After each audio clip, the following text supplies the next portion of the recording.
a little bit about sunflowers.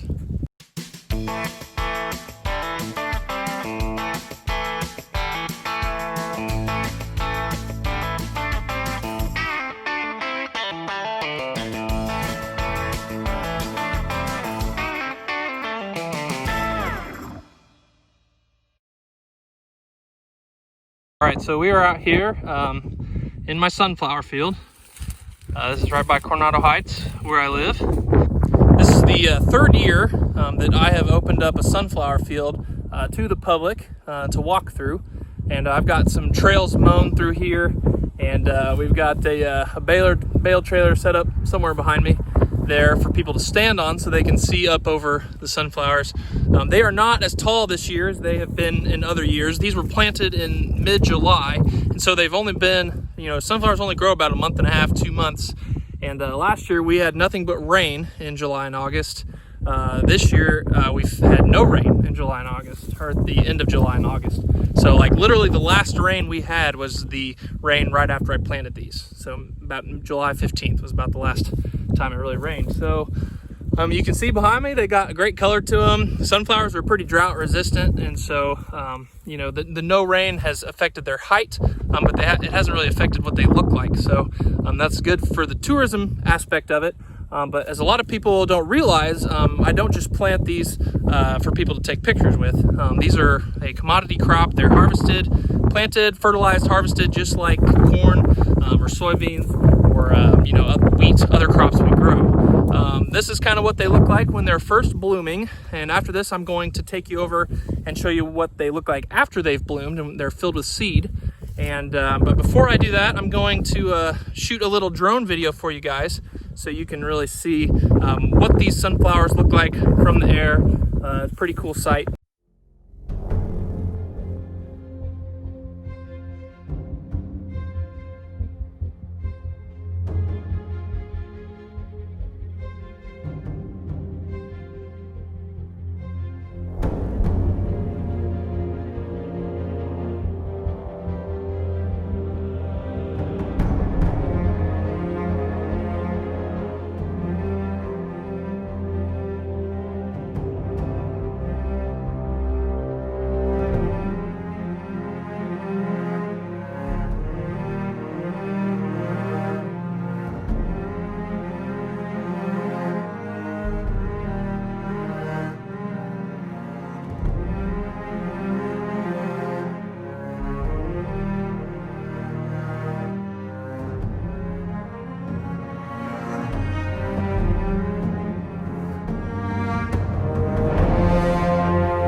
we've had about close to 1,000 visitors so far this year, and this is generally what the parking looks like in the middle of the day. By the end of the day, we have had this parking lot completely full. Probably the most cars we've had at a time is maybe 50. And tonight is Labor Day, today is Labor Day, and so tonight we're expecting probably our biggest crowd yet. And this is also possibly the last day the sunflowers look this good, just because of the forecast. Lots of wind and rain and 30-degree temperatures. And so we'll see how they hold up after these next 3-4 days, but they are awesome today. All right, so we're over here in the earlier planted sunflowers. Like I said, I planted these about 10 days earlier than those at the beginning of the video, and that was on purpose for the tourism, just to have two different blooms blooming for 3 weeks instead of a week and a half. And you can see here they've filled out, so that tiny little yellow head on the other field has turned into this giant sunflower head here full of seeds. And if you scrape these off here, you can see the seeds. They're not quite dry yet, so I'm not able to pull them out, but those black things right there are all sunflower seeds. There's probably over 100 just on one plant. And we've got 50 acres of sunflowers, and we planted these at about 22,000 seeds per acre. And so you can do the math on that. Be what, 22,000 times 100 would be maybe 2.2 million divided by 2 is 1.1 million. I don't know if I'm getting my math right, but there's probably over 1 million sunflower plants out here. Each one of those plants is making over 100 seeds. So you get to an idea of just how many seeds this field is making. And the number one question people ask us about these sunflowers, obviously, is, what do we do with them? How do we harvest them? And I've got another video that I'm going to put in the caption that kind of shows how we harvest them. But just talking about them right now, we harvest them with the combine, just like we would corn or wheat. You use a row head to cut the plant and take the head and thrash it and get the seeds out, and it goes into the bin of the combine. And then we dump the seeds in the bin into a truck, and we take that truck to where we sell them. Some years I take them to the local elevator here in Lindsborg, and they'll be transported to Goodland, Kansas, or maybe Colorado for sunflower oil. But most years, and I've only done this 3 years, but the last 2 years I've taken them to Hutchinson, Kansas, to a bird seed supplier, and so they'll be made into bird seed. And so that's what they can be used for: sunflower oil, bird seed, and then you plant a special confectionery variety if you want to grow them to eat. Now you can eat these at harvest. I'll eat some from the combine, and they don't taste maybe quite as good as confectionery. It's kind of like the difference between field corn that you grow for cattle and sweet corn that you grow for humans. It's kind of the same thing. So you can kind of see what they look like. They're not ready for harvest yet. Today is September 5th, and these sunflowers won't be ready until probably mid-November, maybe a little earlier, maybe late October. Kind of depends on how the weather is, how quickly they dry down. But when they're ready for harvest, all the leaves will be gone, the stems will be dry, the head will be dry.